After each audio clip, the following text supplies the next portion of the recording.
Hi, I'm Sheila, and today we're going to talk about how to eat healthy on a budget. Typically when it comes to budgeting, let's be honest, all of the tips feel really restrictive, right? Cut back on those lattes, make all your meals at home, take all the fun out of life, and just go to work and come home and that's all you do. This style of thinking is lack focused. And whatever you focus on, you create more of. The more you tell yourself you can't have something, or the more you try to deprive yourself, the more it makes you want it, right? So what's a better approach? I've got 2 juicy tips for you today, which might be different than any tips you've ever heard before on how to eat healthy on a budget.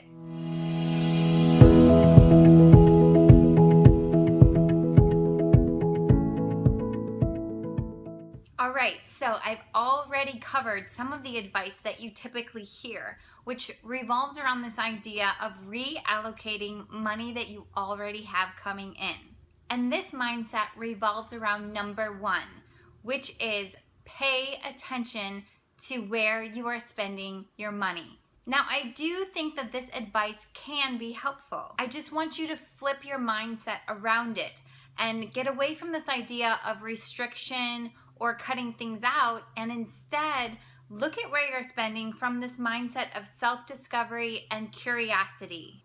Treat this as an exploratory mission. For the next 2 weeks, I want you to track your spending. And you can do this very generally by just writing down what you're buying and how much you're spending on it.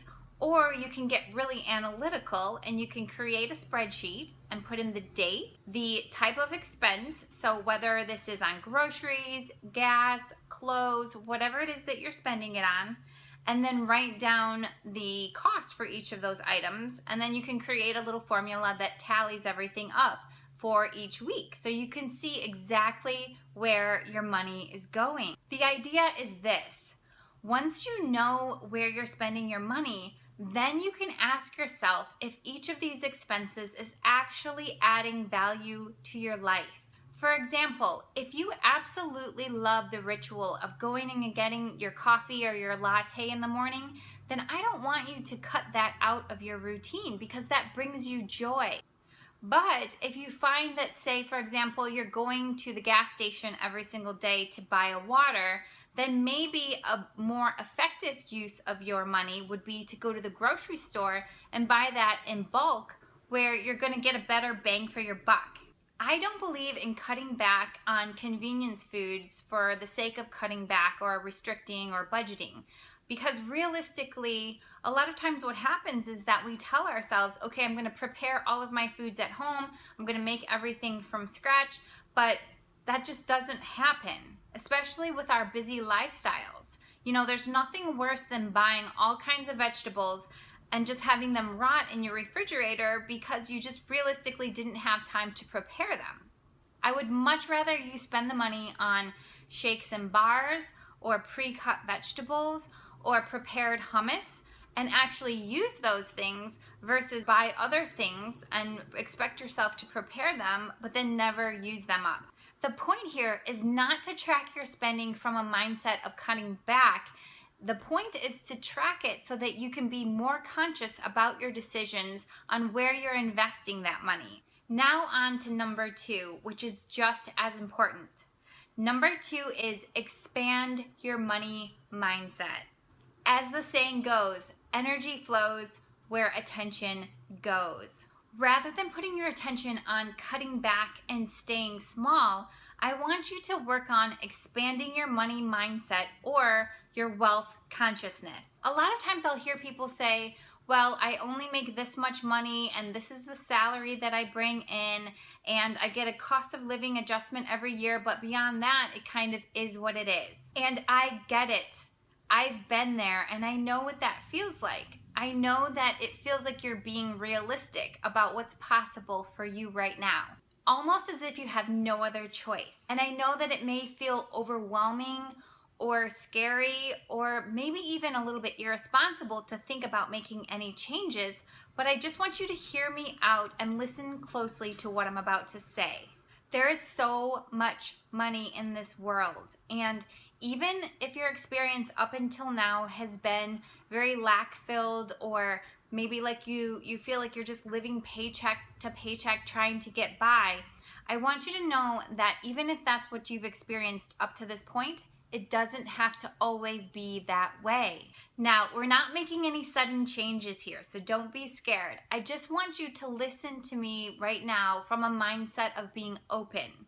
So when we're open, it's like our whole body is open to receive possibilities or opportunities or ideas that we're not open to if we are closed down, or maybe even attached to our limited beliefs or thoughts, or even our stories of being a victim. So just open yourself up from this mindset of curiosity about how you might actually be able to increase the money or income that you're bringing in right now.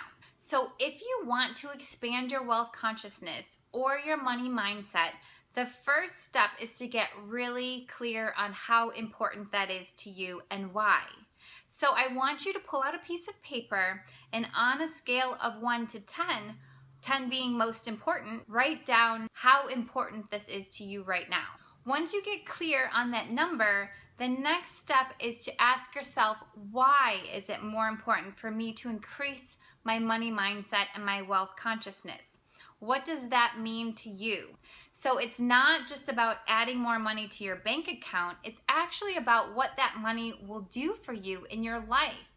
Who will that allow you to become? What opportunities would you be able to experience that maybe you wouldn't be able to if you didn't have that sort of financial freedom and choice?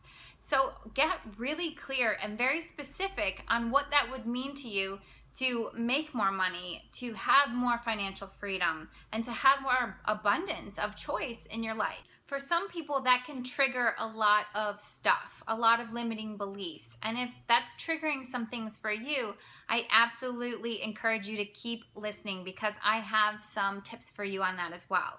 Okay, so the next step is, once you're clear on why it's important, then you have to understand that in order to get to some place that you've never been before, you have to be willing to do things that maybe you haven't done before either, right? It's like, in order to become the person who can handle that level of financial abundance, you have to be able to grow into the person who is strong enough and clear enough and educated enough to be able to handle it, right? So this is where the work begins, and this is the inner work. It's all about building a new muscle and paving new pathways in the way that you think about money and wealth. You must stop focusing on lack and not enoughness, and begin showing yourself all of the reasons why this is possible for you. And in order to do that, you have to educate yourself. So I want you to get really resourceful. And one of the best ways that you can do that is through watching videos, listening to audios, and reading books on money mindset and wealth consciousness.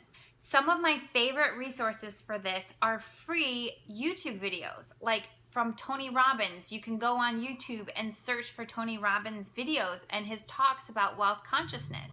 You can read books or listen to books on audio, such as Think and Grow Rich, which is one of the most impactful books for people in growing their wealth consciousness. Most financial success stories, people who have achieved amazing things, have read that book.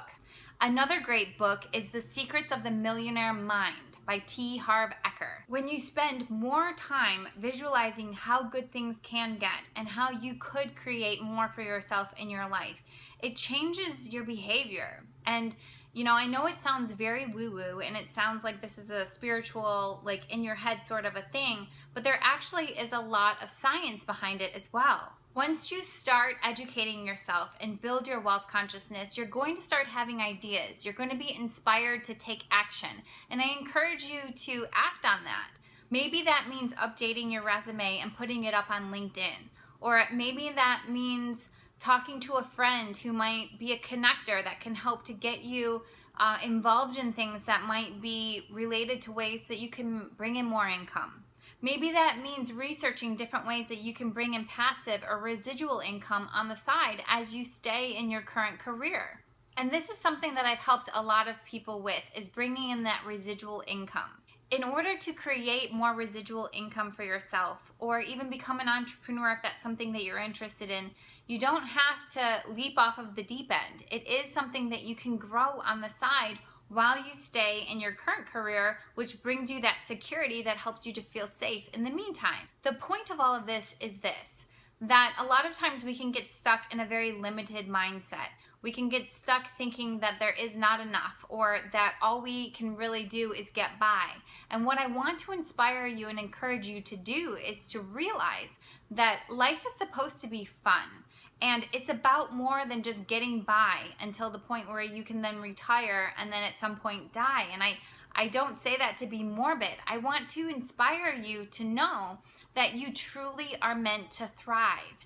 But the first step is in giving yourself permission to start believing that that is possible for you. And I can help you get there. So if you need further help, or you want more support, or you'd like to take this a step further with me, then I encourage you to go to sheilaveers.com/coaching and fill out the application for a complimentary 30-minute breakthrough session with me, where we'll go through and we'll talk about your current goals, challenges, and how I can help. I look forward to supporting you in not only rocking your dream body, but your dream life. And if you like this video, please like it and share it with a friend that you know could use this as well.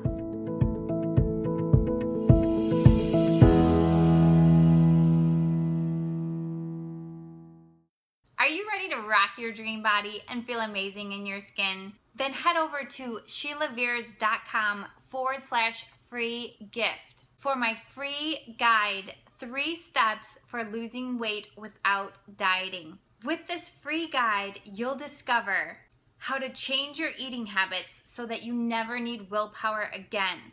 This is the key to freeing yourself from cravings. How to instantly speed up your weight loss with a surprising technique you can use anywhere.